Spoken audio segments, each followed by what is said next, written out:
For today's video, i-review naman natin yung ginamit natin na ADNOC. So, tumakbo siya dito ng almost 3,500 Wow. kilometers using ADNOC 20x50.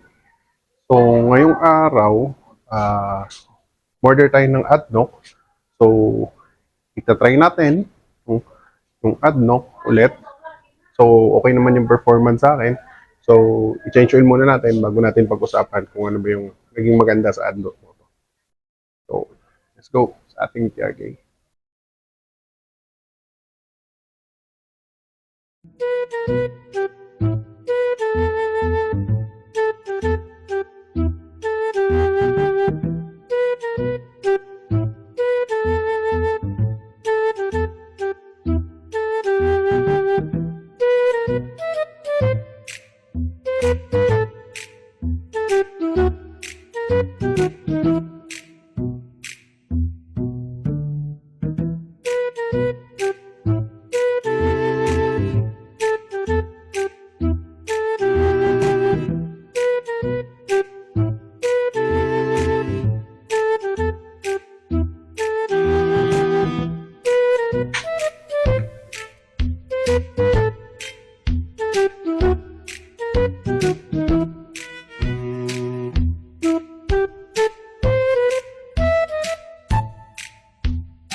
So, ito na siya sa 3,500 kilometers.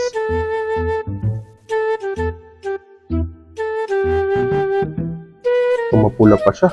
Ganda pa, oh. Red transparent pa siya. So, hindi na natin tinanggal yung oil filter.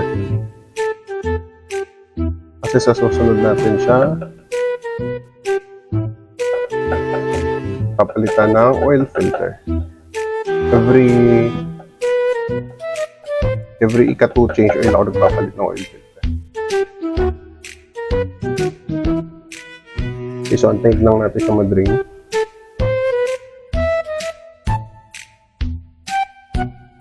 Grabe, so kita mo naman 3.5 na tinakbo niya pero malabnaw pa rin. Okay? Tapos yung kulay niya is light red. Light red pa siya. Kasi madumi yung lagayan ng langis ko. So masabi ko dito is maganda siya. Hindi siya yung lumalapot na sobrang lapot pag yung madumi na. So ayun, oh. Light red siya. So I think mali. Light red pa siya. Guys, natapos na natin siyang tanggalan ng langis. So ngayon, kargahan na lang natin siya ng langis. Mabilis lang naman, change oil lang naman to. Tinanggal oil filter.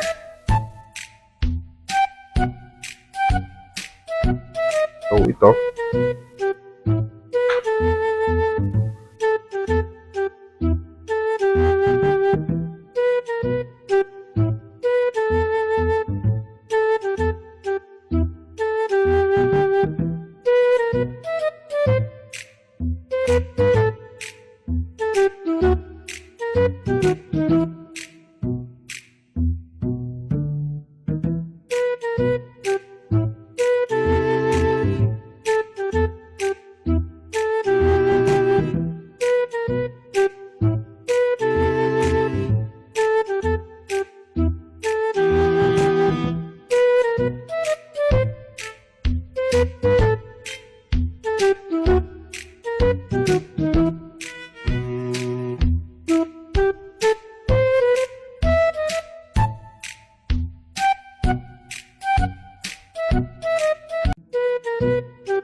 So that's it guys for today's video. So na-change oil na naman natin si TRK. So may dagdag buhay na naman siya.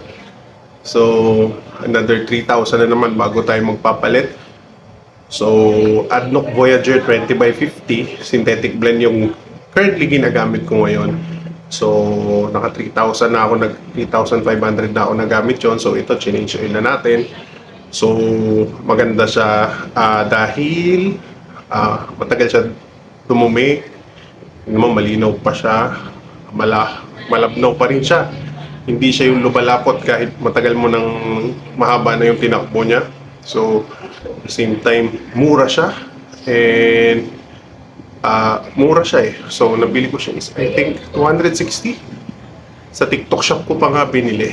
So, if ever, like and follow nyo na lang yung page ng ADNOC Voyager. So, walang problema. Maganda yung ano niya. I think it's UAE. UAE yung langis nila. So, virgin oil siya. So, hindi siya yung nire-process. Kasi, kung nagre-research kayo, may mga ibang langis na nire-reprocess lang, niluluto lang ulit. Ganun yung nangyayari. Kaya ito, pag nung nakita nyo, puting-puti siya. So, kita nyo naman kung gano'ng kaganda. So, mostly nagtatry ako ng mga langis para dito sa motor ko. Eh, so far, magaganda yung nagamit ko. Elf, Mobil, tsaka to. Okay? Yung isang brand hindi ko na banggitin, pero hindi ko siya nagustuhan. Hindi ko siya nagustuhan eh. So, kanya-kanya naman yan eh. Ito lang preference ko. Kasi yung iba, overrated lang. Pero, hindi maganda. Mahirap siya ikambyo. Ang init sa makina. Tsaka dati kasi mahilig ako sa kotse. Nag-slalom ako, nag-autocross ako. So na-try ko din yung ibang langis. Tsaka sa mga iba kong kasama, yung mga feedback nila. So, yung mga brand na yun, iniiwasan ko rin para sa motor na to.